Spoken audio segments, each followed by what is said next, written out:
مسلمانوں سنو، اس بچے کو مرے ہوئے 10 سال ہو گئے، 10 سال ہو گئے، بارش ہوئی، اس کے قبر میں پانی جانے لگا تو ان کا ماں باپ بے چین ہو گیا، میرے بیٹے کے قبر میں پانی چلا جائے گا اور پتہ نہیں کیا ہوگا۔ تو علماء سے مشورہ کیا کہ حضرت قبر کو کھود کے لاش نکال لیں۔ تو کچھ لوگوں نے کہا کہ لاش ملے گی کہاں، 10 سال ہو گئے، کھود لو۔ قبریں کھودی، لاش نکالا، قربان جاؤ اللہ اکبر کبیرہ۔ اس تصویر کو ابھی بھی دیکھتا ہوں میں، ایسا لگتا ہے یہ بچہ ابھی قبر میں سویا، ابھی قبر میں سویا ہے۔ یہ حافظ قرآن تھا، 10 سال کے بعد اس کو قبر سے نکالا گیا، اس کا چہرہ جب کفن سے ہٹایا گیا تو ایسا معلوم ہو رہا تھا یہ بچہ ابھی سویا ہے۔ حافظ قرآن کی وہ شان ہے، حافظ قرآن کی وہ شان ہے۔ ارے یہ قرآن سے جو محبت کرے گا اللہ اس کو زمین سے اٹھا کر آسمان کی بلندی پہ پہنچا دے گا۔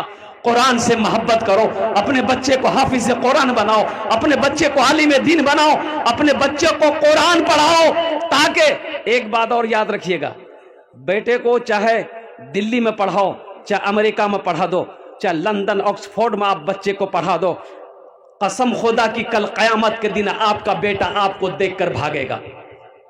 اللہ کا قرآن کہتا ہے باپ بیٹے کو دیکھ کر بھاگے گا، بھائی بھائی کو دیکھ کر بھاگے گا، دوست دوست کو دیکھ کر بھاگے گا، بیوی شوہر کو دیکھ کر بھاگے گی، شوہر بیوی کو دیکھ کر بھاگے گا۔ کاہے حشر کے میدان میں کہ ہم سے کوئی کچھ مانگ نہ لے۔ لیکن سنو، اگر اپنے بیٹے کو قرآن پڑھا دیے ہو تو بیٹا بھاگے گا نہیں، باپ کو حشر کے میدان میں ڈھونڈے گا، میرا بابا کہاں ہے، باپ کے ہاتھ کو پکڑے گا، اللہ کے سامنے کھڑا کر دے گا، مولا میں تیرا حافظ قرآن ہوں، میرا یہ باپ ہے۔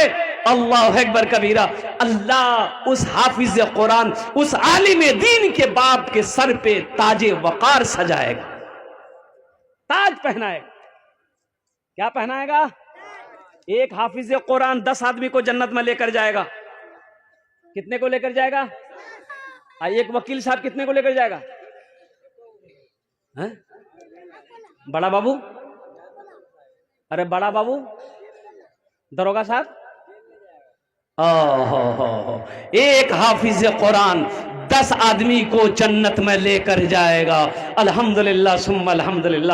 میرے بھائیوں، اپنے بیٹے کو، اپنی بیٹیوں کو، اپنے پوتوں کو، اپنے بھتیجوں کو الحمدللہ ثم الحمدللہ حافظ قرآن بناؤ۔ اس لیے کم از کم اپنے بیٹے کو قرآن پڑھا دو۔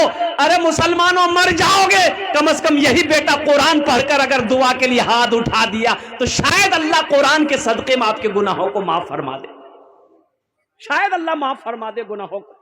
قرآن کے صدقے میں، قرآن کے توسل سے اللہ آپ کے درجات کو بلند عطا فرما دے۔ انشاءاللہ اپنے بچوں کو قرآن پڑھائیں گے۔ ارے کتنے لوگ تیار ہیں انشاءاللہ؟ الحمدللہ، ہاتھ اٹھاؤ، الحمدللہ ثم الحمدللہ۔